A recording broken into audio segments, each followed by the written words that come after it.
statement is self-explanatory because I'm not holding a usual press conference, so I've tried to explain the various points so that the number of questions and clarifications that viewers and all of you would be having in mind, they get sufficiently clarified.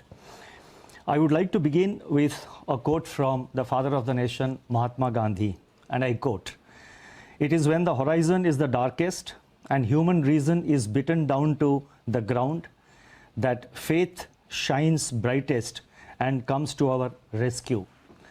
As a nation, we must have faith in India's resilience and capacity to overcome all odds.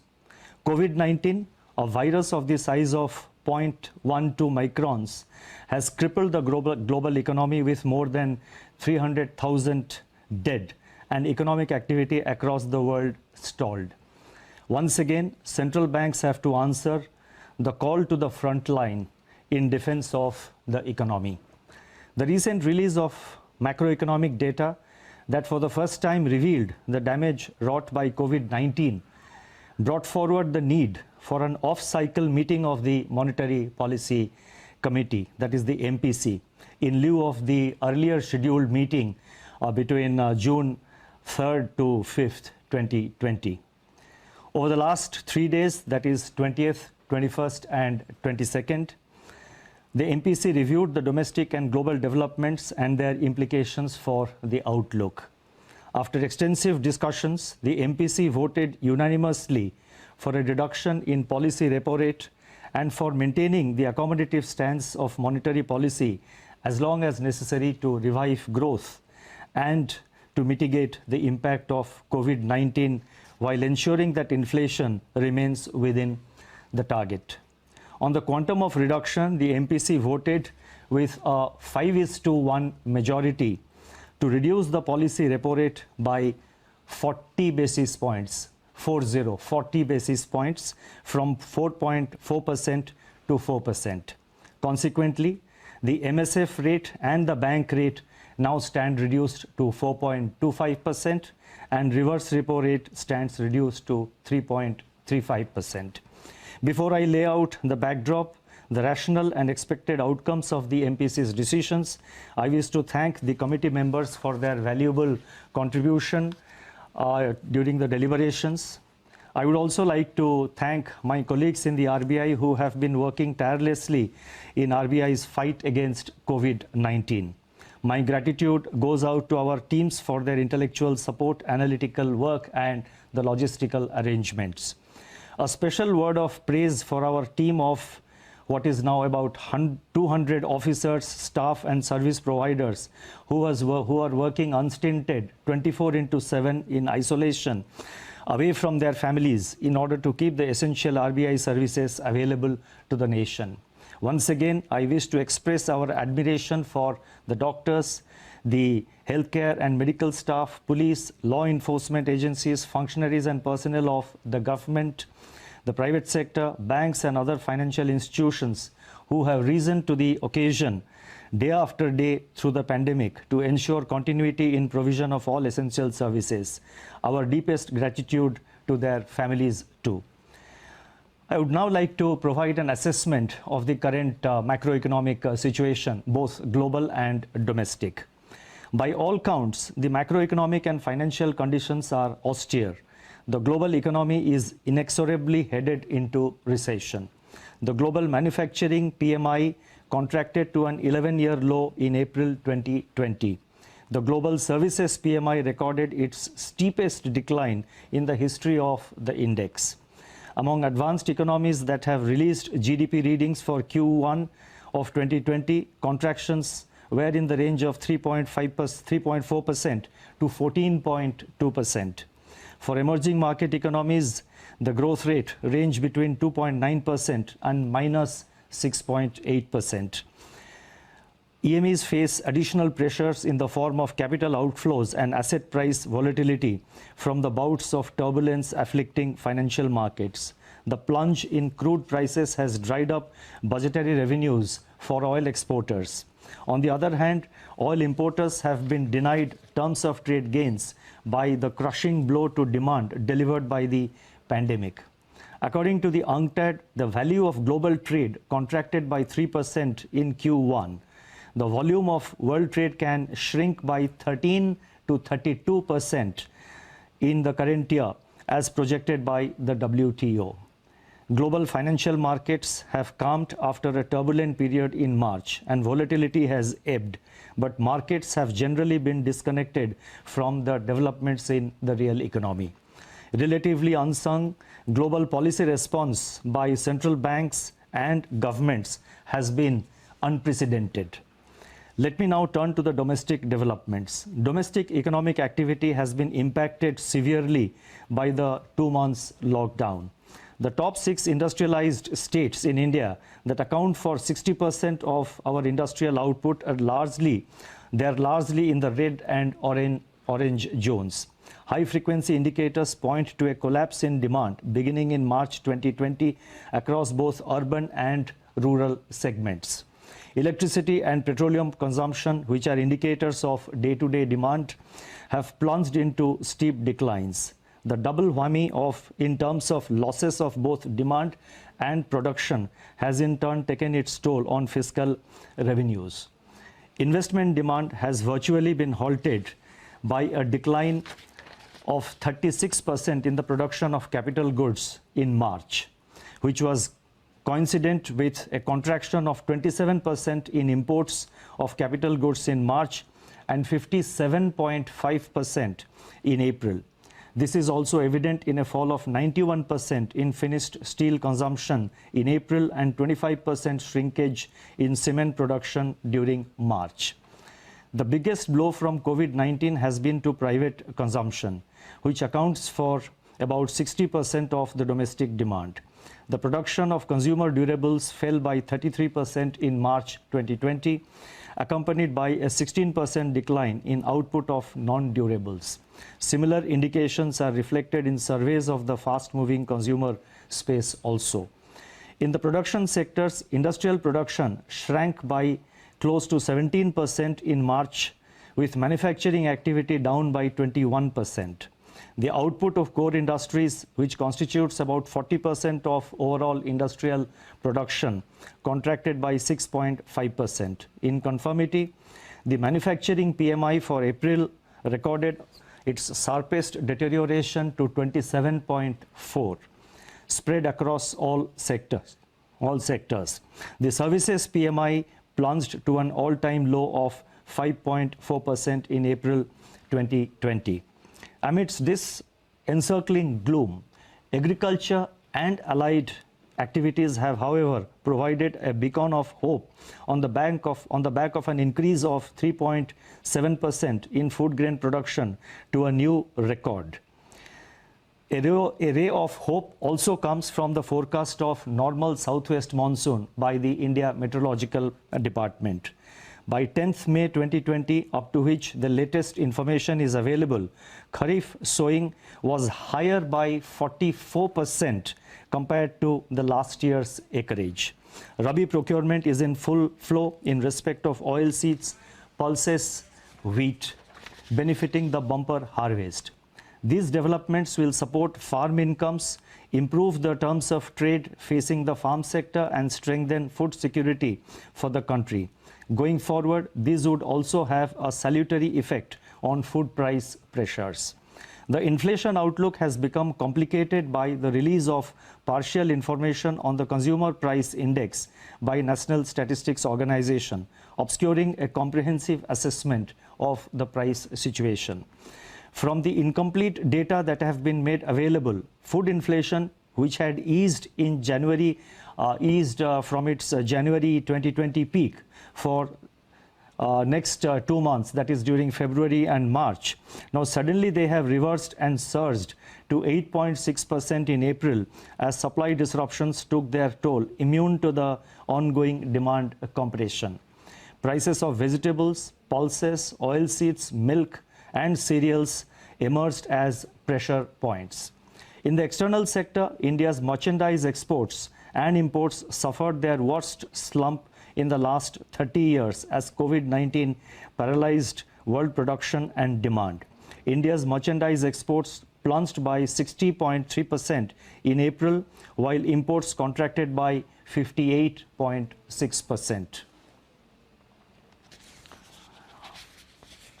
India's foreign exchange reserves have, however, increased by 9.2 billion during 2021, that is from 1st April onwards, and so far, that is up to 15th of May, our foreign exchange forex reserves, they stand at 487 billion US dollars, which is equivalent to 1 year's imports.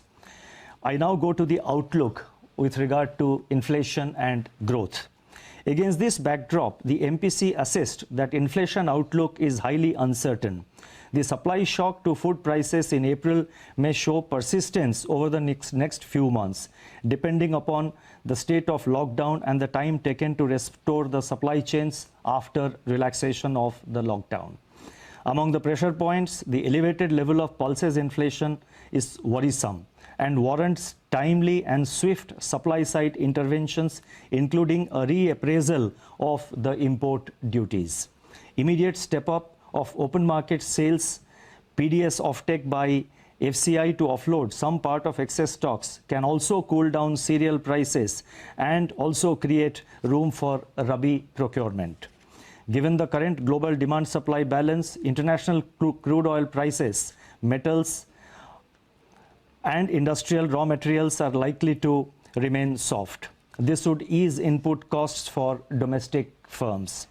Deficient demand may hold down pressure on core inflation, although persisting supply dislocations impart uncertainty to their near-term outlook.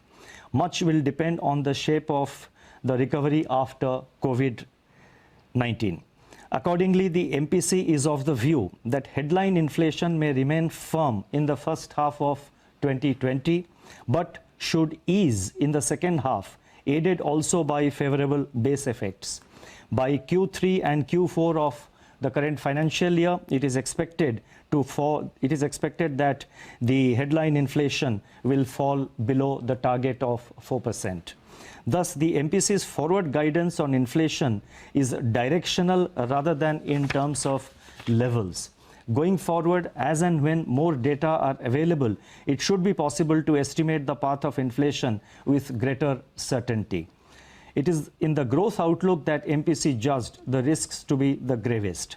The combined impact of demand compression and supply disruption will depress economic activity in the first half of the year. Assuming that economic activity gets restored in a phased manner, especially in the second half of this year, and taking into consideration favorable base effects, it is expected that the combination of fiscal, monetary and administrative measures being currently undertaken both by the government and the RBI would create conditions for a gradual revival in activity in the second half of 2021.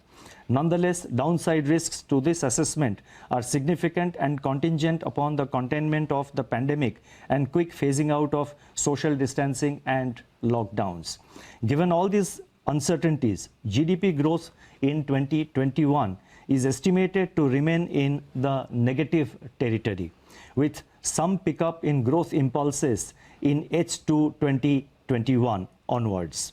The end May 2020 release of NSO on national income should provide greater clarity, enabling more specific projections of GDP growth in terms of both magnitude and direction. Much will depend on how quickly the COVID curve flattens and begins to moderate. As the nation prepares for this future, the words of Mahatma Gandhi should inspire us to fight on. I quote, "We may stumble and fall, but shall rise again," unquote. The MPC is of the view that the macroeconomic impact of the pandemic is turning out to be more severe than initially anticipated. Beyond the destruction of economic and financial activity, livelihood and health are severely affected. Judging that the risks to growth are acute, while the risks to inflation are likely to be short-lived, the MPC believes that it is essential now to instill confidence and ease financial conditions further. This will facilitate flow of funds at affordable rates and rekindle investment impulses. It is in this context that the MPC voted to reduce the policy repo rate by 40 basis points from 4.4 to 4%. If the inflation trajectory evolves as expected, more space will open up to address the risks to growth.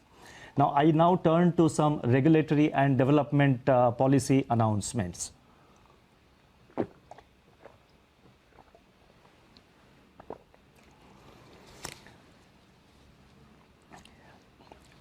The regulatory and developmental measures which we announced today, they are being done to complement and amplify the reduction in the policy repo rate decided by the MPC. As I have said earlier, the RBI has been constantly monitoring the situation. We are extremely careful and very, at the level of vigilance is at its highest, is at its peak in RBI. Our entire team of officers are closely monitoring the developments in various segments of the economy, and you would have seen that over the past 2 or 3 months, as and when it was warranted, the RBI has not waited for a formal statement to be made by the governor, but we have been taking policy measures, and as and when the situation warrants, to the best of our ability, we are reacting to situations, we are trying to anticipate and also trying to be proactive, and that shall continue to be under the underlying theme of our approach. In my statement at the time of MPC meeting in February 2020, I had pointed out the increasing downside risks to global growth in the context of the outbreak of coronavirus, the full effects of which were still uncertain and unfolding at that time, that is in the first week of February. Since then, RBI has proactively managed liquidity conditions, expanding its array of measures, both conventional and unconventional. In the meantime, the monetary policy transmission to banks' lending rates has also continued to improve significantly. I have some details about the transmission of policy rates in the various segments of the financial markets. I have also data about the transmission of the policy rate to the new fresh loans being sanctioned by the banks. I am not reading them out. They are contained in my statement. Those who are interested may please have a look at the statement, which will be uploaded immediately after this statement on the television and in the YouTube is over. The decision of the MPC to reduce the policy repo rate and maintain the accommodative stance of monetary policy provides the opportunity for the RBI to announce certain additional measures against the backdrop of a deteriorating outlook for economic activity. These policy actions complement and strengthen each other in intent and reach. The measures being announced today can broadly be delineated under 4 categories. 1. Measures to improve the functioning of markets and market participants. 2. Measures to support exports and imports. 3. Efforts to further ease financial stress caused by COVID-19 disruptions by providing relief on debt servicing and improving access to working capital. And 4. Steps to ease financial constraints faced by the state governments. I first take up measures to improve the functioning of markets. The RBI had earlier announced a special refinance facility of 15,000 crore to SIDBI at RBI's policy repo rate for a period of 90 days for the lending and refinancing operations of the SIDBI. In order to provide greater flexibility to SIDBI, it has been decided to roll over the facility at the end of the 90th day for another 90 days. The next point relates to investments by the foreign portfolio investors, that is FPIs, under the voluntary retention route of the RBI. Since its introduction, the voluntary retention route scheme has evinced strong investor participation, with investments exceeding 90% of the limits allotted under the scheme. In view of the difficulties expressed by FPIs and their custodians on account of COVID-19 related disruptions in adhering to the condition that at least 75% of allotted limits be invested within 3 months, it has been decided that an additional 3 months' time will be allowed to FPIs to fulfill this requirement. The next set of measures relate to our effort to support exports and imports. The deepening of the contraction in global activity and trade accentuated by rapid spread of COVID-19 has crippled external demand. In turn, this has impacted India's exports and imports, both of which have contracted sharply in the recent months. In view of the importance of exports and imports to the economy, certain measures are being taken to support the foreign trade sector. The first measure relates to export credit. In order to alleviate genuine difficulties being faced by exporters in their production and realization cycles, it has been decided to increase the maximum permissible period of pre-shipment and post-shipment export credit sanctioned by the banks from the existing 1 year to 15 months for disbursements made up to July 31st, 2020. The next measure relates to liquidity facility for the Exim Bank of India. In order to enable the Exim Bank to meet its foreign currency resource requirements, it has been decided to extend a line of credit of rupees 15,000 crore to the Exim Bank for a period of 90 days with rollover of up to 1 year so as to enable it to avail a US dollar swap facility. Next measure relates to extension of time for payment for imports. With a view to providing greater flexibility to importers in managing their operating cycle in a COVID-19 environment, it has been decided to extend the time period for completion of outward remittances against normal imports, that is, excluding import of gold, diamonds, and precious stones and jewelry, into India from 6 months to 12 months from the date of shipment of such imports made on or before July 31st, 2020. The next set of measures relate to measures to ease the financial stress. The RBI had earlier on 2 separate occasions, on March 27th and on April 17th, when I made statements in the media.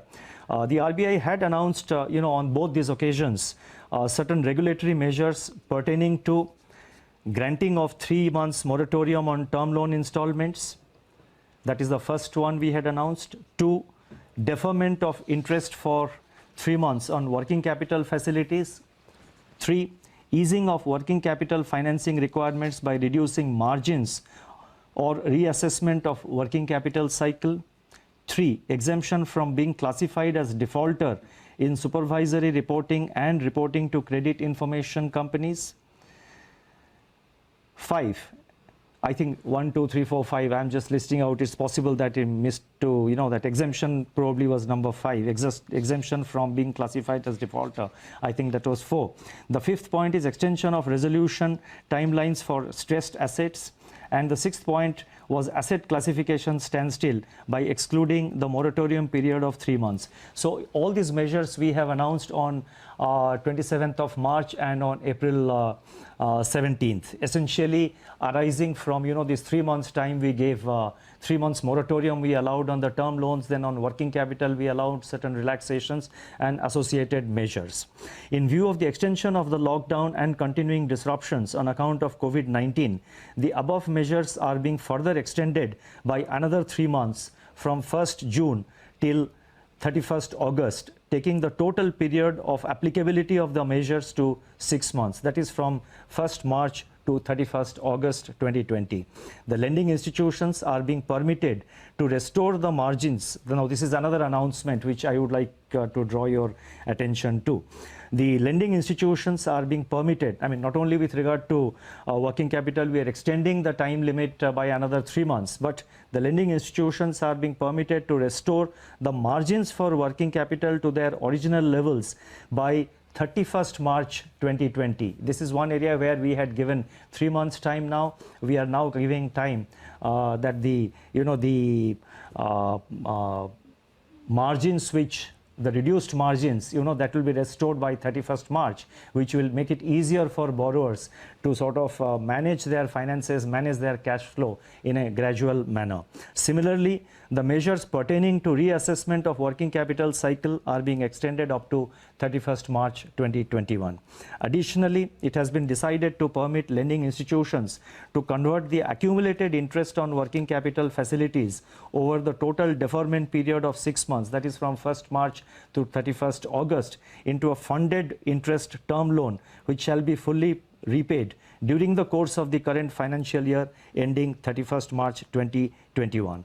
Now, this is one area where we had received a lot of representations, not only from banks but also from the real sector borrowers. They were saying that the earlier deferment of interest which RBI had permitted, that meant that the entire interest component, the entire accumulated interest during the 3 months moratorium had to be sort of paid back to the bank in one shot. Obviously, it was posing problems in cash flow management for the various borrowers, for the various borrowing entities. So taking this into account, we have now decided that it will be converted into, the deferment of the working capital during this 6 months period. They will be converted into a funded interest term loan, which will be fully repaid during the course of the current year, that is during the next few months, and the payment shall be completed by 31st March. This will provide considerable amount of ease, and this will facilitate easier cash flow management by the borrowing entities.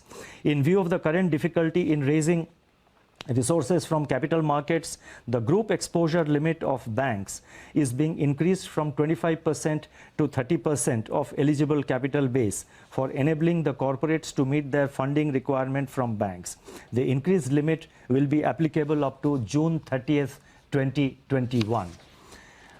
The last set of measures, they relate to easing the financial constraints faced by the state government, and there is one announcement. In order to ease the bond redemption pressure on the states, it has been decided to relax the rules governing the withdrawal from the Consolidated Sinking Fund, that is CSF, while at the same time ensuring that depletion of fund balance is done prudently. Together with the normally permissible withdrawal, this measure will enable the states to meet about 45% of the redemptions of their market borrowings which are due in the current year 2021. Detailed guidelines for all the above announcements will be issued separately. I now come to my concluding remarks.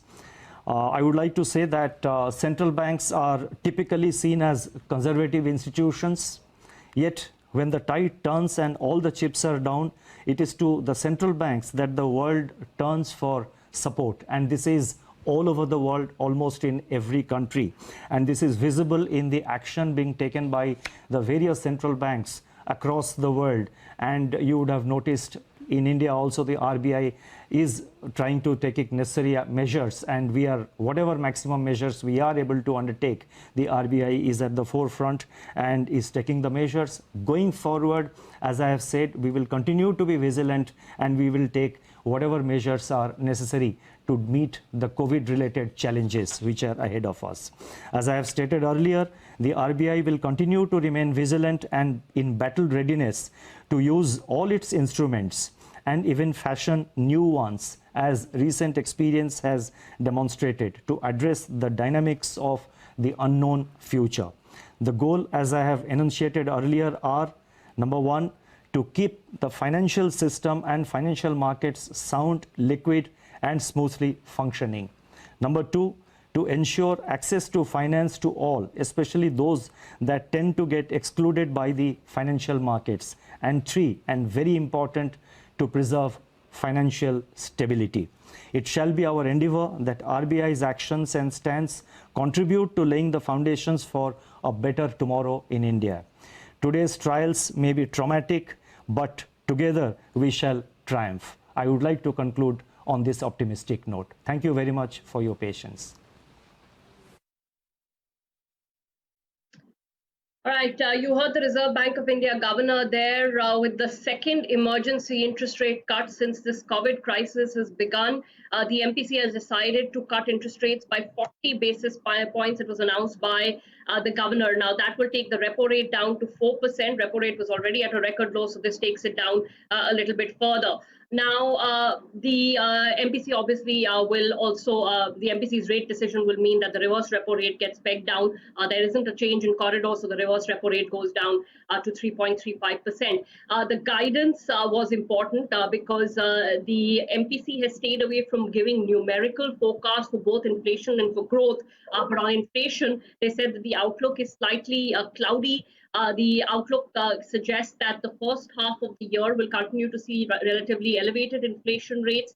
We've already seen one round of inflation, partial inflation data showing that there is a high food inflation in the economy. MPC says that may continue for some time, but in the second half of the year, inflation rates are expected to fall below the MPC's target, opening up room for the rate action. It is on the growth side that the MPC saw, quote unquote, the gravest risks. And they did give you what is inevitable, a projection that growth will be negative for the current year, which is FY21. They didn't give you a number per se, but they did say that growth is likely to be negative in FY21. That's real GDP growth.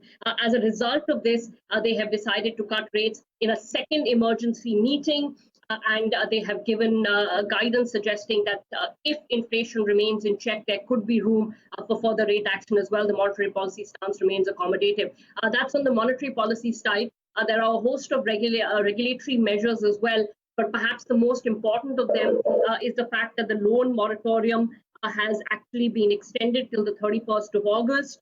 And the RBI has made some additional changes, such as the fact that the interest that is being garnered on the working capital loans can be converted into a term loan. I will slowly get to the other regulatory measures. Let me go to the MPC. Shugata Bhattacharya, Chief Economist at Axis Bank, is joining me. Shugata, thanks so much for joining us. Emergency MPC meet, firstly, was it justified? Was it required? And a 40 basis point cut. What do you make of it?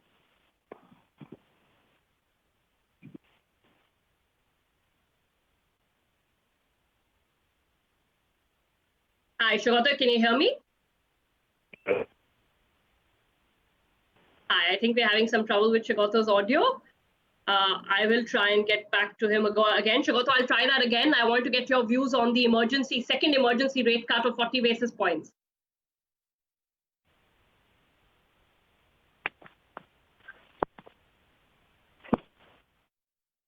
All right, I think I'm having some trouble there with Sugato. We will try and get across to him again. But let me just give you context here. Again, going back to the forecast and the projections that the MPC has given, they've stayed away from any numerical, forecast for growth. But the very fact that the MPC and the RBI is admitting that you will see negative real growth in the Indian economy in FY21 tells you just how grave they see the risks as. Until now, we haven't had a formal forecast from the government. There was some comment from the chief economic advisor pegging growth at 2%, which many felt was very, very unrealistic. Private forecasters are suggesting that growth in the year could be as low as -5%. The RBI hasn't given you a number, but it has acknowledged that we are going to see negative growth. I think we have Shugata back online. Shugata, sorry, couldn't hear you there. If you can hear me now, I wanted to get your initial views on the MPC's announcement. Sorry, Ira, say that again, please. Okay, we are having a bad technology day, I think. Can we try and get Shugata back? And if not, we can try and get Jayesh Mehta online as well. But let me then, in the meantime, switch to measures announced on the regulatory side. I'm still waiting for the full statements to get uploaded. There were a bunch of other measures apart from the loan moratorium extension, but certainly the moratorium extension is going to be an important one. The announcements that have come in from private sector banks so far suggest that about a third of their loan book is under moratorium. And given that the restart of business is expected to be slow, had the moratorium actually lifted at the end of May, you could have seen a pile-up of bad loans very quickly, since companies may not have been in a position to give you one chunk in repayments. Sorry, can is Shugata back online? All right, Shugata, I think I have you back online. I'm going to try this third time, hopefully lucky. Your thoughts on the MPC's second emergency rate cut?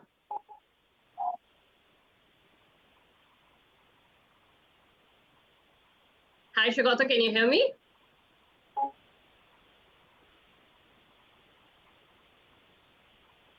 Shugata, if you can hear me, your thoughts on the MPC's rate decision?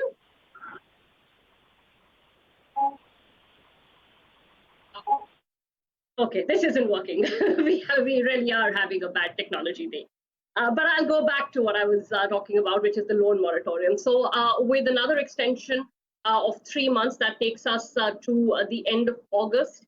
Hopefully, the expectation is that by then, there would be some sort of normalcy on business. Although, the question must be asked, and we will get into that in a minute, that the longer you give a moratorium for, the larger chunk of repayments that are at risk of going bad. And remember, banks were given free rein on who they want to give the moratorium to. So we believe there is a fair amount of divergence on the extent of moratorium. While the private sector banks are talking about 30%, there is some suggestion that the public sector bank moratoriums may be in excess of 50% for some banks. Yes Bank, for instance, a smaller private bank, has said that more than 40% of their book is under moratorium. So this is going to get fairly complicated over a period of time. On the working capital front, what the RBI did indeed say is that the accrued interest can be converted into a new term, which has to be repaid within this year. All right, now I have Jayesh Mehta online, hopefully, and he can hear me. Jayesh, sir, if you can hear me, your thoughts on a second emergency rate cut?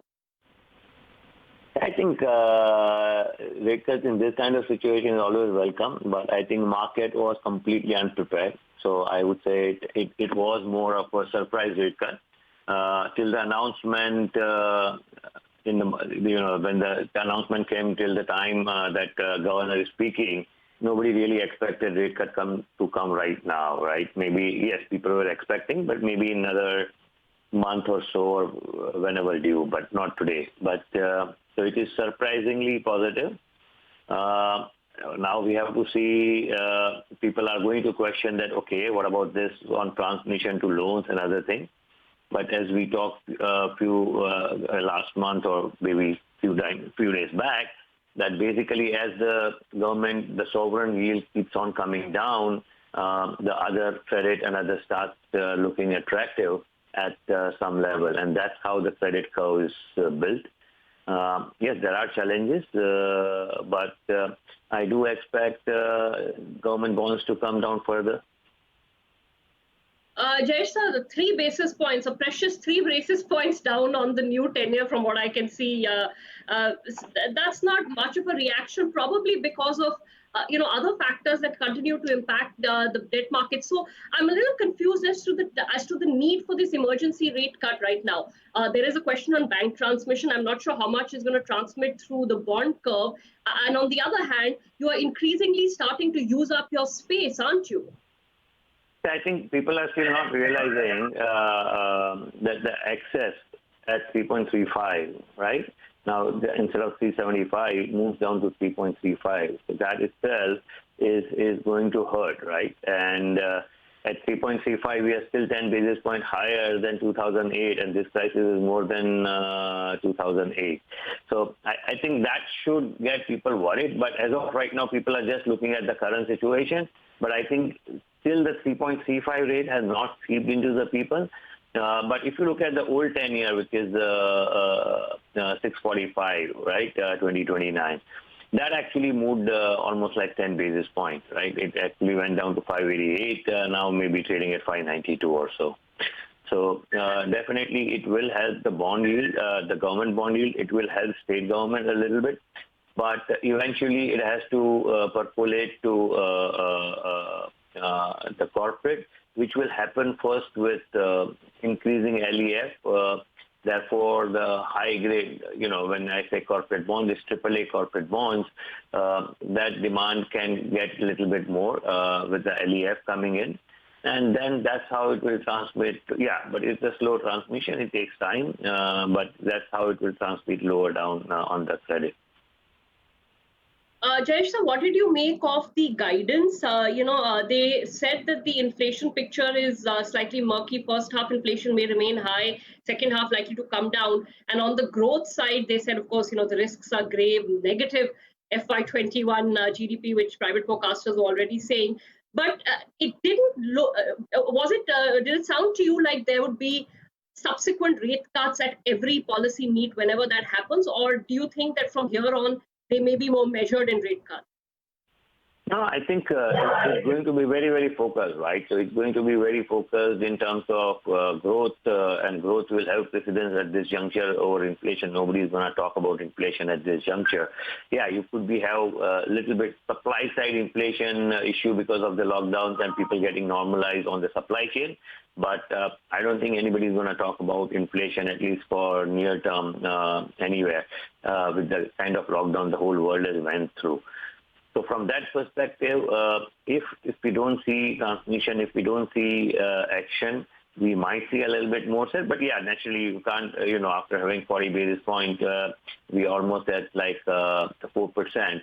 We can't really expect next one to be a 50 basis point directly or something like that. Yeah, but small rate cut, but I will still not rule out the small rate cut coming in if the necessary transmission does not happen. But I think this, along with RBI's support to the bond, which should get the government bonds lower in next couple of months, and that will get transmission to state development loans. That will get transmission to corporate short-term paper. Already is very low. I think corporate 5-year paper should actually start seeing it down. And loan, of course, it has its own different situation, but with 3 lakh crore MSME package, that should also pick up. All right, Jayesh, so I'll leave it at that for now. Thank you so much for sharing your views immediately after this unannounced MPC meet. I think Shavato is back with me online. Shavato, if you can hear me this time around, yes. I'll keep my question short. What did you make of this emergency rate decision and the quantum of the cut? Well, I mean, so I think it's good. So rather than this off-cycle rate cut, I think, there's no point in waiting for another 10 days to announce the rate cuts. Might as well, given the confluence as governor, put it very succinctly. There's a whole bunch of problems. Demand, supply, global, domestic, everything. That with confidence cratering, and then on top of which all the labor dislocation. The idea is to get this stimulus out to the maximum possible extent. So I think that's good. That the rates have been cut. I think because this will immediately allow banks to cut rates on any fresh loans. That's the nature of the benchmarking. That benchmarking regime for lending rates that we are now in. So that's one, together with the liquidity that's there in the system. At least, whatever loans are going out will be priced cheaper. So that's the good news. What we need to see even going forward is, so as Governor says, all market rates also will come down. But the spreads on the key lower rated papers, which unfortunately many exposures are migrating towards, given the cash flow problems, etc. How that is managed with all the measures that have been taken by the government, together with all the refinancing facilities, the support and backstop measures, etc. I think that's the critical part that now needs to be considered. So together with these monetary measures, Governor also mentioned the administrative measures. To my mind, to get over the next 1 month at least, probably a couple of months, the reopening sequence needs to be looked at very carefully, because in the absence of that, all the measures that you've seen, even if factories open up, in the absence of demand, none of these rate cuts, etc. These will definitely help with the working capital cycle, which is what the entire set of measures today have been designed, to ease cash flow problems. But in the absence of the other set of measures that we heard in the fiscal stimulus, the flow of credit probably will take some time. Sean, a couple of follow-up questions. So I think, ironically, just yesterday we had published a story on how low rates can go in India. We're at 4% on repo. We're 335 or so on reverse repo. Given the kind of outlook they gave, and given the other structural issues that you well know exist in the Indian economy, stickiness of deposit rates, etc., do you really see significant room for low rates to go lower from here on? Further rate cuts are possible. It's not as if rates are not possible, but I think we are, given the the banking sector structure that India's financial sector is still centered upon, and given the primacy of the deposits, both in national small savings, in bank deposits, etc., and given the risk aversion in many, because a lot of financial savings, particularly of households, will gravitate towards banks. That, to my mind, is the essential effective lower bound (ELB) of the repo rate in India. Because deposit considerations, because we have to balance. I don't think inflation, the amount of liquidity that a lot of people are talking about, that beyond a certain point, liquidity will stoke inflation. Maybe that will happen in 2021. Maybe that happens. But in the immediate future, I do not see a demand-led push towards inflation. So the effective lower bound below the 4%, I think, will be exactly as you mentioned, deposit considerations. I think that's the critical part in getting together enough resources to fund over the next 6 months or so whatever demand for capital, working capital, term loans, etc. will come in, rather than having to depend excessively on foreign savings. So that might, to my mind, the effective lower bound is probably close to about the 4. It can go down 25, 50 basis points, but that will need to be temporary, and other deposit support measures will also need to be put in place at that point in time. Okay, just a last word, Saugata, on what they didn't give us any numerical sort of targets or forecasts for growth and inflation. On growth, they said negative real GDP. I think a lot of private forecasters have already flagged this off. Not unexpected, but still jarring for an economy like India. And also on inflation, first half supply side problems continue to keep it slightly elevated, but second half demand side problems bring it down. Is that more or less in keeping with your expectation? Yes, pretty much. Given the levels of uncertainty, all of us, with the best we can do is formulate various what-if scenarios. So as of now, our own forecast for FY21 growth is about minus 3.1%, which is consistent with governor's views on negative growth. Inflation, again, we expect to remain above 5% for the next 4 or 5 months. And then drop very, very sharply from there on with the base effects. Obviously, the base effects will work to below 4%.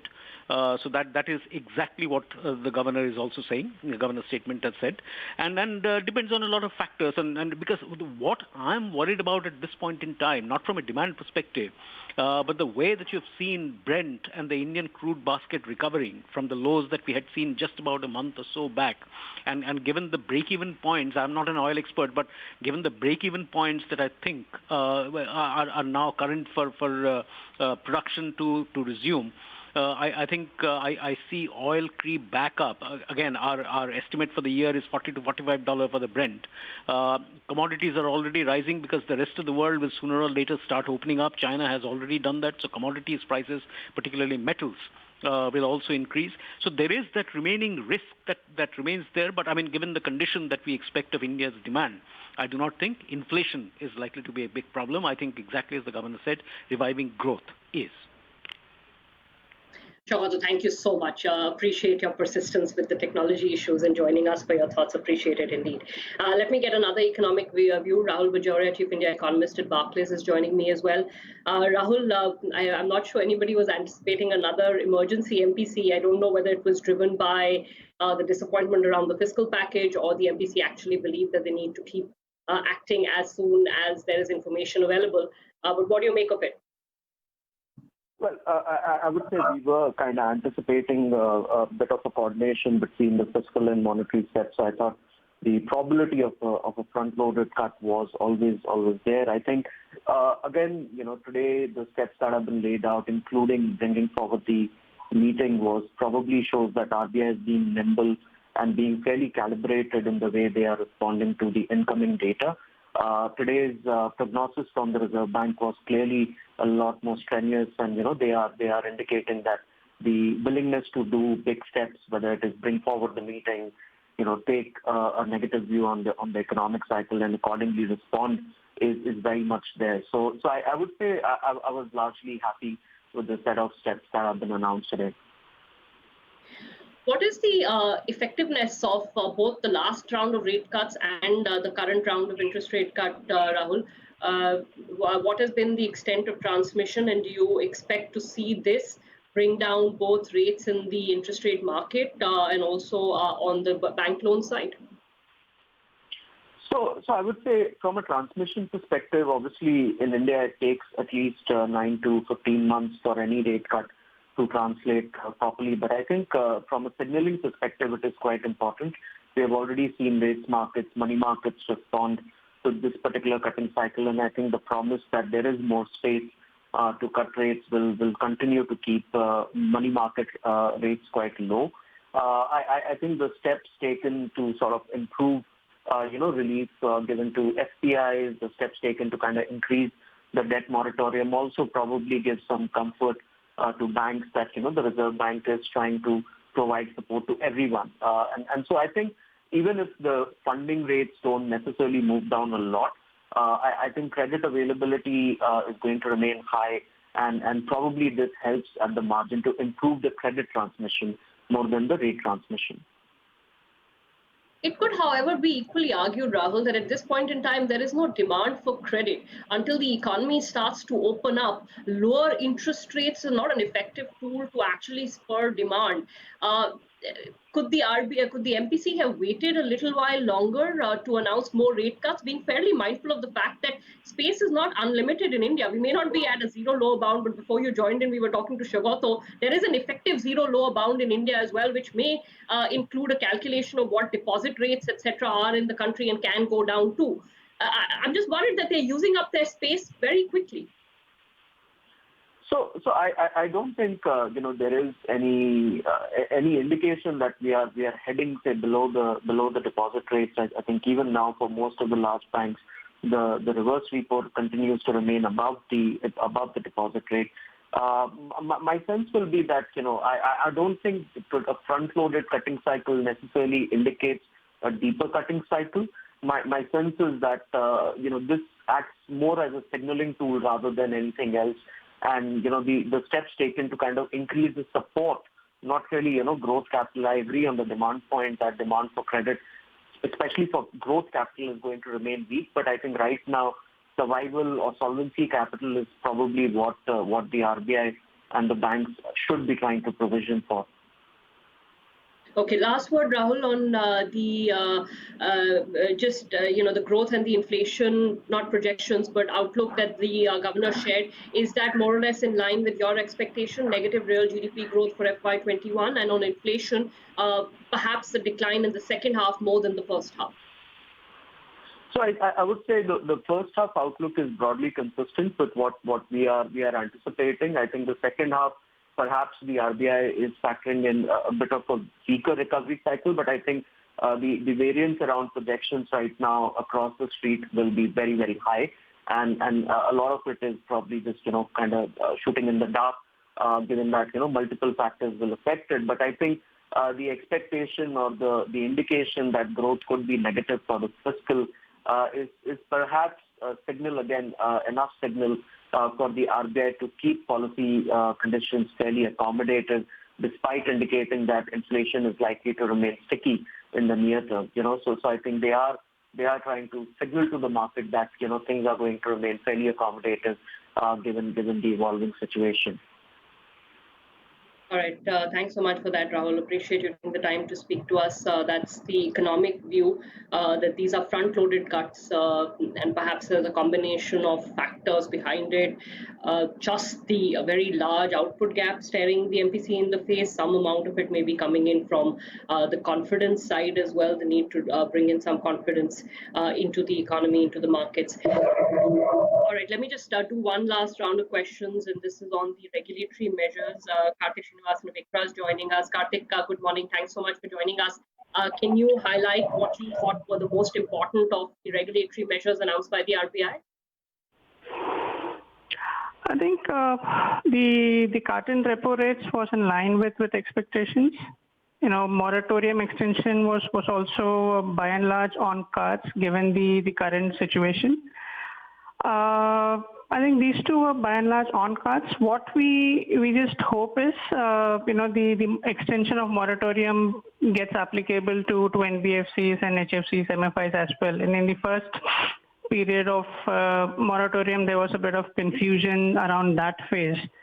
And given that now the moratorium is effectively extended for 6 months, you wouldn't want to have any hiccups on the non-bank side, because they remain very important constituent of the overall financial system. That apart, I think these two are something which is important. The clarity given by the governor, the 6-month interest can be converted to a funded interest term loan, at least unlike the past. There is some clarity on it, though one, at least the speech said that you need to repay it by March 21. So not too long a tenor, but definitely better than having to pay it immediately when the moratorium is sort of lifted.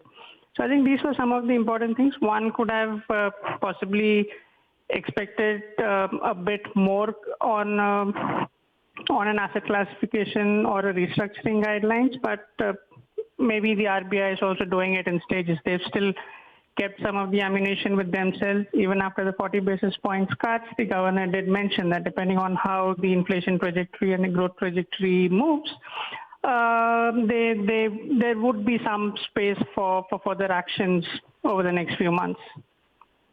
Okay, Karthik, just one quick question. Do you have clarity on the conversion to term loan? That was just for the working capital advances where the interest of over the 6-month accrues, that gets converted into a term loan to be repaid within a year. Did I understand that right? Because I still don't have the final document from the RBI on the side. How even I understood it. I'm just waiting for the document to go through it, and if there are a couple of other things that are mentioned in the documents. Still awaiting the documents to see the fine prints over there. But that's the initial assessment, especially on the working capital, and even on the term loans is what I understood. Any term loans where for the last 6 months where you're not paying the interest, everything can get converted to a FITL. But we need to just wait and see the document to at least to ensure that we are right. Okay, just a last word, Karthik. So, there needs to be clarity on whether NBFCs get this moratorium or not. And secondly, as analysts, it will become very difficult for you to judge eventual asset quality, right? Because now we don't know what is going to happen to loan books between now and August 31st. Right. So that does become challenging. But let's say till yesterday, one would have just thought, okay, there is a possibility that, while moratorium could have got extended, one assumed in case the moratorium were to get lifted, then by you probably get some collections in June. So maybe July would have been a better indication, early July, as to what can be a more realistic trend on the asset quality. But now with the moratorium extended till August end, it's possibly it's only early October or mid-October where one would be in a better position to estimate how the asset quality trends would move. The only thing was, at least for the last 2 months, unlike what one initially thought, the collection efficiencies were not zero. I mean, they were still, depending on which asset class one is talking about, the collection efficiencies varied all the way from low single digits to possibly as high as 50-60% also for some asset classes or some entities. But now with moratorium extended till August 10th, there is a high likelihood that the collection efficiencies for the next couple of months will come down, because we think more number of borrowers would opt for the moratorium, given that the economic situation is going to be tight for some more time. So in that sense, estimating asset quality at this point in time becomes a big challenge. One will have to wait for some data to get a clarity and project. Absolutely. Thanks so much, Karthik. Appreciate your time. I'm going to quickly go across to Mr. Mrityunjay Mahapatra. I think he's been waiting. Sir, sorry to have kept you waiting. Sir, as a banker, what do you make of both the combination of lower interest rates and some of the extension of moratorium that is being given? How do you see that collectively play out through banks? No, I think it was widely expected that because the lockdown got extended, so the moratorium will have to be extended, and the RBI has come out with this. additional steps in the form of funded interest term loan, which is a standard tool that is deployed by bankers in case of restructuring of loans. And the restructuring of loans per se has been made a little more liberal, with the export-oriented sector being given something more, etc. I think overall this is a response in the expected lines to my mind, because the economy is likely to, and RBI themselves are predicting that the economy is likely to go to a negative territory. So I think these are somewhat responses to whatever has happened in the form of lockdown, and also whatever is being predicted as likely to happen in the form of contraction, in the form of growth challenges, etc. So both a mixture of responsive and proactive measures. Sir, did you get a sense? I mean, I think there's been a lot of confusion on the NBFC side. Will this extended moratorium be applied to NBFCs as well? As I read through Governor's speech, or as I looked through it, I think he mentioned he didn't give any conditions. He told whatever were the conditions are being extended. To that extent, I believe that whatever were the sectors which were the beneficiaries of the moratorium will get additional 3 months. That is my reading of it. Okay, and so there is no wide-scale one-time restructuring with asset quality benefits, but there is some small steps, I guess, for sectors like exports. No, right now, because restructuring is a data-intensive work. What happens is that restructuring is not like a moratorium, or restructuring is not like a deferral. Restructuring is a comprehensive look at what have been the impact, and based on this, it is foolish to do a restructuring which in banking parlance is called review and reschedulement kind of an exercise. Restructuring usually requires more data, after which is possible this comprehensive nature of the data that is required for a restructuring exercise, especially for a little larger unit, is assessing what has been the problem, and based on this, what is the likely revival, and based on which, what we generally do is that we deploy various tools like additional funding, like holidays, like subscribing to instruments which are convertible, or right to recompense. There are many tools which are deployed in restructuring things, all of which will depend on when exactly the unit or the promoter or the entrepreneur will be able to tell that this is the gap that has been created, and this is the forbearance, and this is the support that I require, both in terms of deferment of loans and also in terms of additional funding. That is what is restructuring, and that is why you are seeing that velocity is not picking up. Understood, sir. Thank you so much for those quick views. Let me cut across straight to SBI Chairman. He's speaking on the matter as well. Recognizing the difficulties which industry and business have faced, and all these measures around moratorium, large exposure framework, the reduction in interest rates. So all these measures will be helpful in revival of the economy. So specifically on the 3-month moratorium extension, could you tell us, largely what has been the response from borrowers so far when they know they have to pay this additional interest? Have they been coming forward? And now that RBI has allowed this additional interest to be converted into a term loan, how much of a relief would that be? The response of the borrowers, it has differed from banks to banks. For some banks,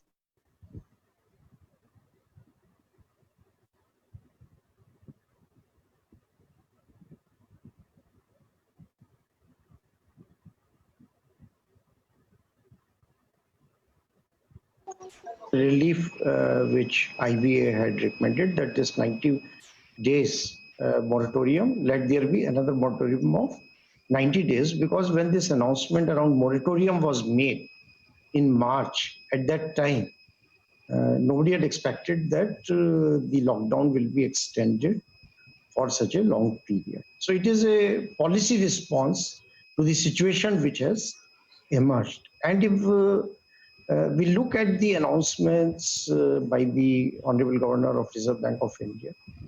It's all a very calibrated response to the situation which is emerging. And it also shows that this is the third announcement around many regulatory dispensations. So RBI Governor also mentioned that they are very alive to the situation. They are keeping a watch on all the economic activity on all the sectors. And then a calibrated response is coming from the RBI to help the industry, businesses, banks. And the focus as of now for all, whether government, Reserve Bank of India, banks, it is that we quickly revive the economy, come back to the normal, and whatever steps are required, they are being announced. And if there is something more required in due course, they will also be announced. So would you rather have had the one-time restructuring? Are you disappointed that was not announced and Not only a yet. 3-month extension? I think our tendency has become that whatever has been given, just take it and ignore it. And then start talking about what has not been done. Now, when there is a time till 31st August, it is the moratorium itself of 6 months starting from March. So that takes care of the, as I say, cash flow disruptions. When we talk about the restructuring or one-time restructuring, then it requires deeper analysis. The deeper restructuring is required where any enterprise, if they have incurred losses, and then we have to work out a plan to fund those losses. Right now, any moratorium, it takes care of the situation around the cash flow disruptions. And if someone needs, after 31st August, a restructuring, then whatever is the policy response, or whatever, if there are any amendments to 7 June circular of Reserve Bank, or if there are no amendments, so banks will have to deal with that situation. But I would not be obsessed with one-time restructuring at this particular point of time, when we still have time up to 31st August, about how now, post lifting of lockdown in a phased manner, how does the various sectors of the economy respond, assess the need, and then if there is a need for one-time restructuring, we can still do it. Nobody prevents 7 June circular. But if there is any modification required in that, so I'm sure that, as I said, that RBI has been watching the situation and responding appropriately. So that can wait till 31st August. And if we want to do, there is no bar on doing the one-time restructuring, even as of now. Then we go by 7 June circular. That's all. Can we take the next question from Mayur, please? Mayur? Yeah, can you hear me? Yeah. Yes. Yes, sir. Sir, RBI has asked banks to regularize all the working capital limits by the end of the financial year. Wanted to know your thoughts on this, because this seems like a very short time. Already 1 quarter has been lost, and the capitalized interest has to be returned in the remaining months. So this is up to 31st August, whatever interest on the working capital, that has now, that will be recoverable in 6 installments starting from September. And what we have to also recognize that many people they are servicing their interest, and this is not a situation for everyone. And it is only that working capital component which would still need to be serviced starting from 1st September and can be paid in 6 installments. Right. And when would... Yeah. Sorry, Mayur. Yes, coming back on the restructuring, when would you get an idea of the stress in the system, and when do you think would be a right time to look at restructuring? There is no right time. All accounts, and which are larger accounts, say 1,500 crore and above, that is mandatory from Reserve Bank of India. But there is one change, and the ordinance or the law is still not come. That is around the IBC deferment, where for 1 year there is some deferment expected. And RBI 7 June circular says that within 6 months you do the restructuring. And if you do the restructuring, You don't have to go to IBC. And if you don't complete the restructuring within 6 months, then all the additional provisioning requirement kicks in. Look, I think there is no time frame. Even now, if any unit or a larger unit, and we know that they will not be able to service the debt in the long run, or the losses are such that restructuring has to be done, even it can be done today. Can we take the next question from Nupur? Anand? Yeah. Hi, sir. Sir, I also have another question on restructuring. Just wanted to understand that, what is the sense that you have right now, that you think that without a restructuring, with the current measures that have been announced, can the NPA problem be tackled, or restructuring is absolutely necessary to handle the NPA recognition going ahead? Again, I think, let me repeat, the moratorium takes care of the disruption of the cash flow during this lockdown period, and say lockdown now, partial exit is happening, and hopefully within June we will have more relaxations. It takes care of temporary disruption. Then it will be sector to sector and unit to unit. And that is where the banks would need to sit down with each of the entities, have a look at their financials, the impact on that particular sector and particular industry. Even within a sector, the capability of an individual entity and promoter is different. Say, for example, in aviation, there are different owners of airports. So some may be relatively weaker and may request for, say, rescheduling of term loan installments even after 31st August. But there may be some owners who have some cash in their balance sheet, and they may not like to do restructuring.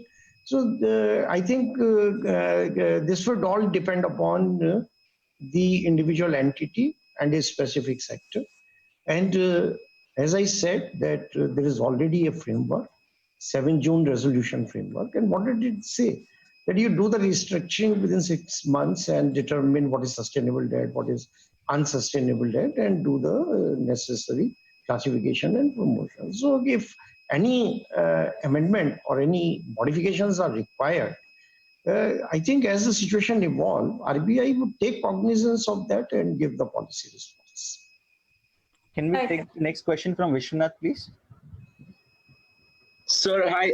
Just wanted to get some clarity with respect to NBFCs and HFCs. Now, in the first round, there was some form of confusion which took quite a bit of time to get resolved. In the second round, are you expecting the NBFCs and HFCs to receive the moratorium from banks immediately? Firstly, and secondly, are you seeking these NBFCs and HFCs to clear their previous rules before extending any further funding? So NBFCs, as we said, that our policies that we would look on a case-to-case basis. And again, I am repeating for your benefit and benefit of others, that NBFC, the requirement would depend upon their cash flow. So now, if they seek moratorium, obviously, to that extent, their cash outflow gets reduced. Then, of course, their collections, maybe whatever was the collection position in, say, April, May, are the NBFCs, and many of them, in fact, are seeing improvement in collection. So when it comes to NBFCs today, there are enough measures to support them. One is, as I said, that case-to-case basis moratorium. Then after that, whether any more funding is required and what purpose. The Government of India has come out with the partial credit guarantee scheme for their mature liability within the next 6 months. So considering the measures announced by RBI and the measures announced by the government, there is enough headroom and the enablers available to the lenders to support the NBFC sector.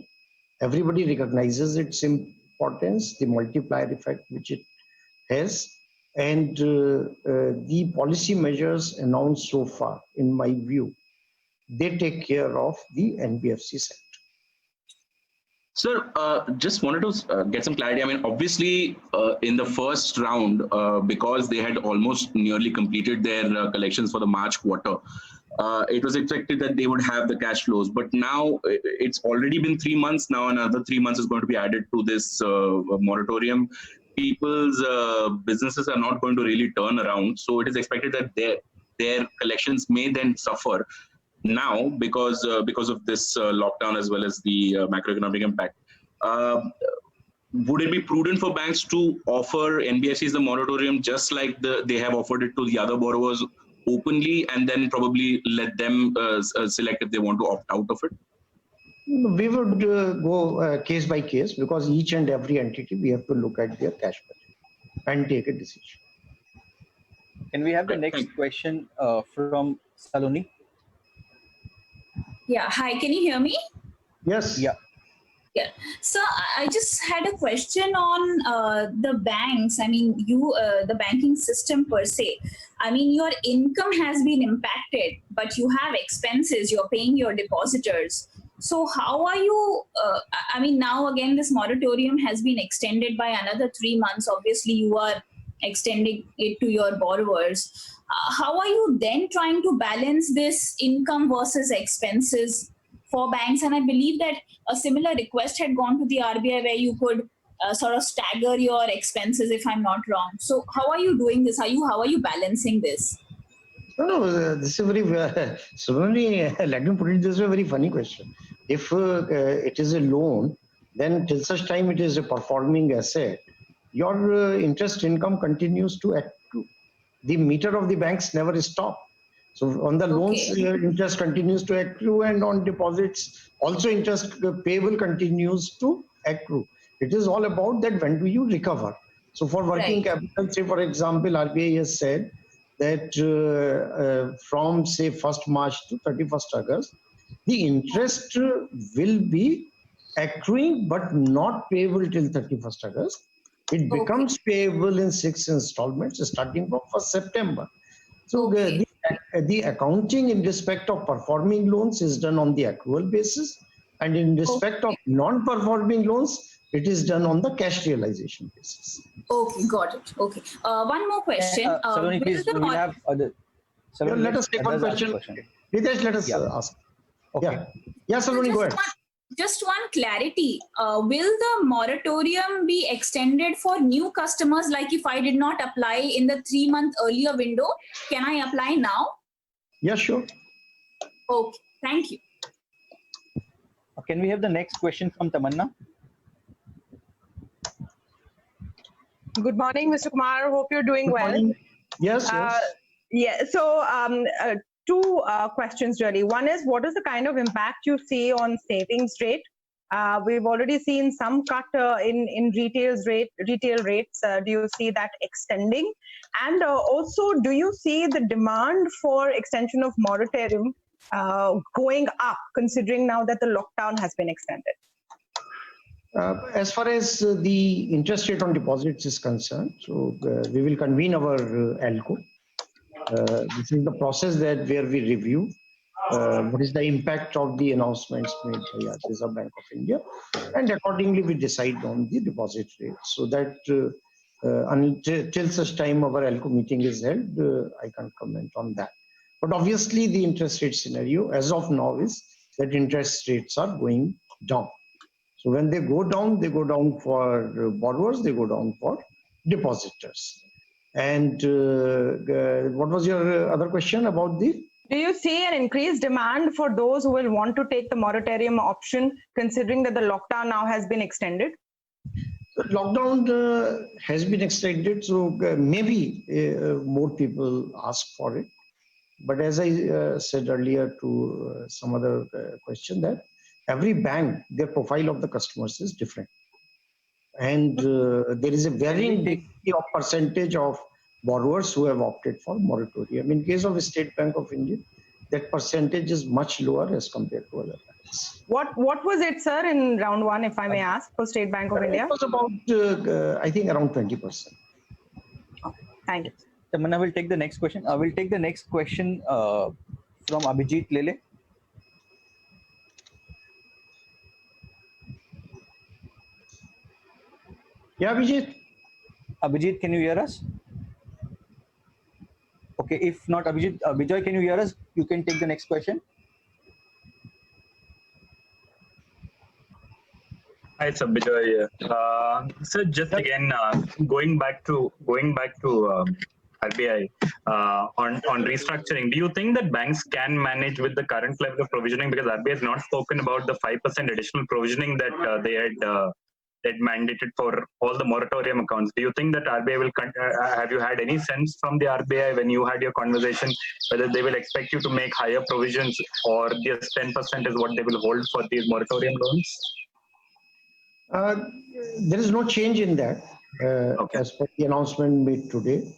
So, we have to continue whatever the regulatory requirement is. Okay. And again, just to clarify, you said that restructuring is currently possible, but what you all had sought was downgrade relaxation and provisioning relaxation that automatically comes. That is still pending, right? That is still pending, yeah. But as I said, that up to 31st August, in any case, there is a regulatory dispensation.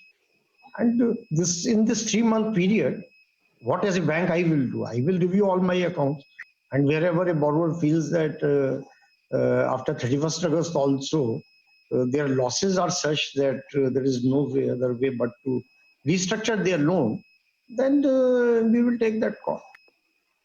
Thank you. Can we take the next question from Ankur Mishra? Ankur, please go ahead.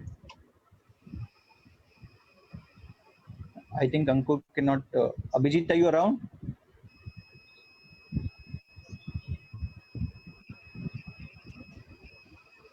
Ankur, can you hear us?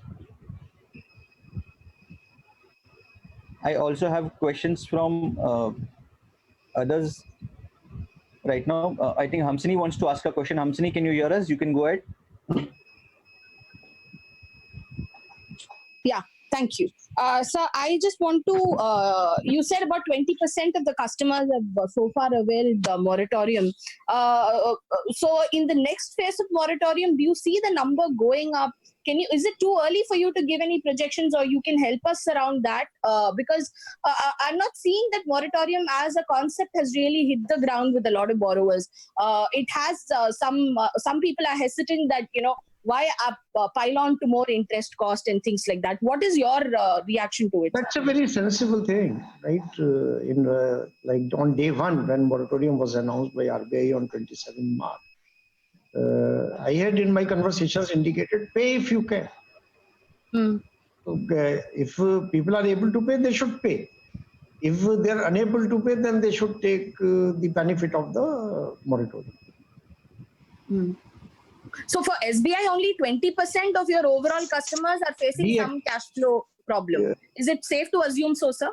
They may not be facing exactly the cash flow, but they decided to avail the moratorium. Many of them, in fact, some of them in the corporate, they could have serviced their loan, but I think as a matter of strategy, they also want to preserve their cash. And it does not necessarily mean that the people who have opted for the moratorium, they all have a difficulty in servicing, but at times as a matter of strategy, people want to preserve their cash and therefore are availing the moratorium. Okay. So group limits increasing to 30%. Hamsini, please. Hamsini. Just one last question, Ritesh, please. Yeah. Okay. Group limit going up to 30%. Do you see larger groups with good rating come to banks for demand of loan? Because they've also had a reasonable amount of success in TLTRO and things like that. Yeah, but this was a demand which was made by RBI based on discussions with many large groups, and particularly the government-owned entities where some of the mergers happened.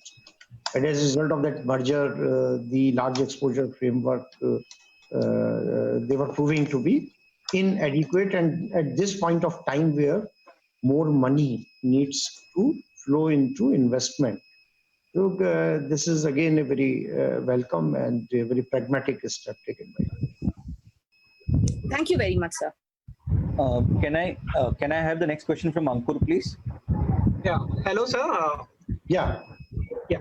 So first I wanted to take a clarification from you, sir. If a retail customer wants to avail moratorium from 1st of March, is it still possible, or they have to do it from 1st June only? That I will have to, I think, work out a clarification, because I'm not sure, because if you have paid till May, that is the presumption you are saying, and June, July, August you want a moratorium. Then I presume that you will take moratorium from June. Okay, sir. Sir, one more thing I wanted to understand for retail customers again. Interest component has to be paid on whenever this moratorium is ending. No. If it is a EMI or a term note, yes, there is a moratorium on principal plus interest. If it is some business or even an individual, if they have overdraft, not overdraft, but individuals or retail, I don't foresee a situation where they will be having a working capital. Working capital loan is for businesses, so that interest up to 31st August, 1st March to 31st August, they would need to pay before March 21. So whatever the accumulated interest is there for 6 months. Yeah, that will have to be paid in 6 months starting from 1st September. Okay.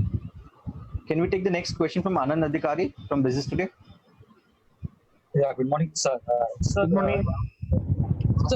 So this 3 lakh crore, the guarantee, on this MSME loan is coming from the CGT SME. So what has been the bank's experience in dealing with CGT SME and in terms of settling claims and all? It has been, we have no complaints. Okay. Can we have the next question from Beena Parmar? Hi, sir.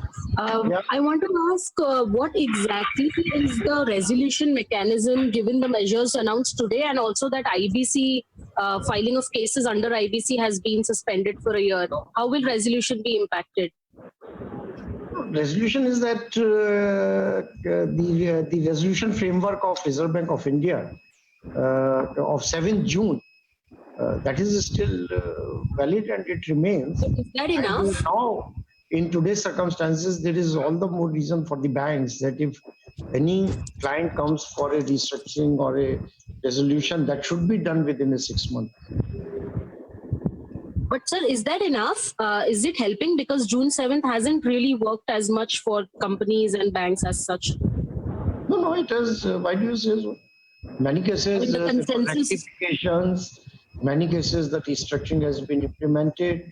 Some cases it could not be implemented within that 6 months period, which ended on 7th January. But number of cases where it could not be concluded within 7th January, the number of cases is not very. Will it be difficult for resolutions now? No, why would it be difficult? It will be like the guidelines remain the same as of now. The difficulty means that sustainable debt may come down because of the change in the market conditions and the situation which is currently prevailing. But still, the concept of sustainable, unsustainable debt, rating, all that remains. Can we have the next question from Radhika? Final question. So one more after that, that's it. 2 more questions. Radhika, can you hear us? Yes, I can. Good afternoon, sir. Hope you're keeping safe. Thank you for taking my question. Just 2 questions I had. One was on the moratorium itself. Will there be operational challenges because the person who has taken the moratorium until June and he probably doesn't want to take the next 3 months moratorium? Will there be some complication there? No, there is no complication. There is no complication because what he did as a bank, he extended the moratorium across the bank. Right. But there are many accounts where standing instructions are there or a national mandate is there. And for this extension again, only those mandates we will have to check from the borrower that what do they want. Okay. The last question, sir, I just wanted to squeeze in on the repo rate cut itself. how do you see this impacting your lending rates? And deposit rates have already been, cut substantially by all banks. So do you see further scope for reduction in your deposit rates to safeguard your margins? This we will decide in our ALCO meeting. We do a very holistic review of the various components of our assets and liabilities, and based on that, we would decide on the deposit rates. And there is a mechanism for deciding the MCLR, which will happen in the first week of June. From 1st July, all the loans which are linked to external benchmark, they will automatically be reduced by 40 basis points, starting 1st July. Yes. Okay. Can I squeeze in a last question, Ritesh? Just wanted to understand your view on the NPA situation, given what you're looking at right now, based on the proportion of loans of yours that are under moratorium and the extension and the deferment, all of this put together. And as you mentioned, yes, sir. We will have a better idea in the next quarter, because this quarter mostly has been around lockdown and how much impact it will have, and at what pace or how quickly the businesses can recover. So we will have a better idea only going in the next quarter. Okay. Can we take the last question from Joel? Yes, thank you. A last question from Joel. Joel, can you hear us? So we can just close this conversation, Ritesh? Yeah, I think, yes, sir. I think Joel cannot hear us. Thank you, sir. Thank you very much. Okay. Thank you, everyone. Thank you, everyone, for participating in the short notice. Thanks.